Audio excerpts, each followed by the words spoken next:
Kenya Footballers Welfare Association has vowed to support youth and especially the girl child in nurturing talent and benefiting from it economically. James Situma, who is the president of KEFWA, said that if invested into, sports can empower communities economically and prevent disasters. We just want to give you the support. We also support the women. Wanajua huwa tunafanya some of the programs together. Na nadhani pia with the where you sit as a naibu wa governor, I know we can start also maybe incorporating with your programs na pia senye tunafanya kwa organization, because of course we represent players legally, but again we have so many products to kuona kwamba apart from maybe representing them legally, pia kuona wametoka from one level to another. So we are in partnership right now talking to various stakeholders in as much as we are putting up our first state-of-the-art stadium ambayo toka pale Wanja Water in the next 6 months, Mungu akitujalia, we also want to be putting up one for the MTG. Sports for development helps us to manage disasters. Wakati mko hapa siku kama hii ya leo, we are able to engage productively.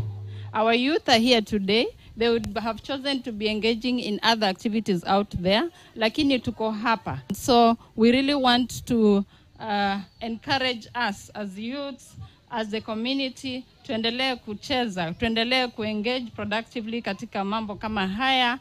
And we want to promote football and make sure that our young men and women can get employment through sports. Sio football peke yake. We began with football from last year, but next year and this year we shall be doing different sports to ensure that our talented young men can be exposed to get employment in other clubs, get employment in the military, and also depend on sports as a means of livelihood. I call on the county government and all organizations to provide supports, to provide sports opportunities for all young people who are talented in various sports. Let's create a sports platform where our young people can indulge and nurture their talents. This is because sports is an investment to better health, education, and skills for the coming generations. Lazima pia na wao wapate nafasi ili tuite watu waje wa benchmark hapa, wajue hakika msichana anaweza. Tunaweza ama hamwezi?